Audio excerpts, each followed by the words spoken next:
اور جو حدیث مبارکہ تلاوت کی ان میں سے جو پہلی حدیث، اس میں رسول اللہ صلی اللہ علیہ وسلم نے ارشاد فرمایا طلب العلم فریضۃ علی کل مسلم. کچھ احادیث میں ہے طلب العلم فریضۃ علی کل مسلم و مسلم.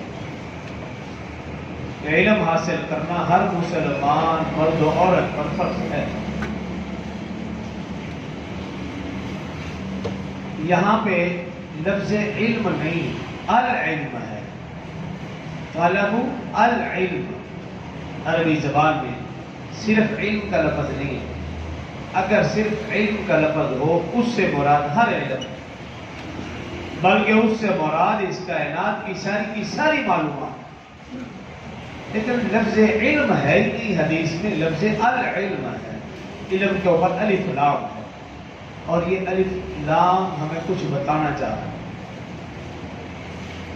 کہ جو حدیث ہے رسول اللہ صلی اللہ علیہ وسلم کی کہ علم حاصل کرنا ہر مسلمان مرد و عورت پر فرض ہے، وہ علم ہر علم مراد نہیں بلکہ العلم مراد ہے. الف لام جس کے اوپر ہے، اور الف لام خاص کے لیے آتا ہے، ہر علم کے لیے نہیں آتا، خاص علم کے لیے. اور دوسری حدیث میں اس کی وضاحت ہے کہ اس علم سے مراد قرآن و حدیث کا علم ہے، نہ یہ کہ دنیاوی علوم. حالانکہ جتنے بھی مساجد ہیں، جتنی بھی مساجد ہیں یا جتنے بھی مدارس ہیں، انہوں نے اپنے مسجد یا مدرسے کے باہر یہ حدیث نہیں لکھی. لیکن جتنے بھی سکول، کالجز، یونیورسٹیاں ہیں، سب نے اپنے گیٹ کے اوپر، دیوار کے اوپر اس حدیث کو لکھا ہوا. حالانکہ اس علم سے مراد وہ ہے، اس علم سے مراد قرآن و حدیث کا علم، اور قرآن و حدیث کا علم ہر مسلمان مرد و عورت پر فرض ہے. اور اگر فرض آپ سمجھتے ہیں، فرض سے مراد یہی کہ اگر کوئی شخص وہ علم حاصل نہیں کرتا تو وہ گناہگار ہے. تو اس کا یہ مطلب ہرگز نہیں کہ ہر شخص عالم بنے وگرنہ گناہگار، ایسا بھی نہیں. قرآن و حدیث کا علم ہر مسلمان کے اوپر فرض ہے، لیکن اتنا قرآن کا جاننا اور پڑھنا مسلمان کے اوپر سیکھنا فرض ہے جس سے اس کی نماز درست ہو سکے. یہ فرض ہے. اگر کوئی شخص اتنا بھی نہیں سیکھتا تو وہ گناہگار ہے. لیکن یاد رکھیں، دوبارہ میں الفاظ دہرا رہا ہوں، ہر مسلمان کے لیے اتنا قرآن کا سیکھنا فرض ہے جس سے اس کی نماز درست ہو سکے. اس میں ایک اور لفظ اضافہ کر رہا ہوں، تجوید کے ساتھ، بغیر تجوید کے نہیں. تجوید کے ساتھ اتنا قرآن کا یاد کرنا ہر مسلمان کے لیے فرض عین ہے جس سے اس کی نماز درست ہو سکے.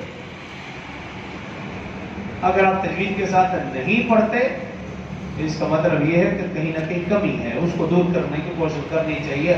آپ عمر کے جس حصے میں بھی ہے، اگر آپ کسی بھی حافظ قاری عالم دین سے کہیں گے کہ مجھے تجوید کے ساتھ پہلا کلمہ ٹھیک کرا دو، مجھے تجوید کے ساتھ سورہ فاتحہ پڑھا دو، درست کرا دو، مجھے تجوید کے ساتھ قل ہو اللہ پڑھا سکھا دو، تو وہ انکار نہیں کرے گا. وہ فی سبیل اللہ آپ کو یہ باتیں بتا دے گا، سکھا دے گا. کچھ مطالبہ بھی نہیں کرے گا، اگرچہ آپ ہی جیل کو نہیں ہلائیں گے لیکن وہ بھی مطالبہ نہیں کرے گا فی سبیل اللہ. لیکن اگر آپ سکول میں جائیں کہ وہ پہلے فیس ایڈوانس فیس لیں گے.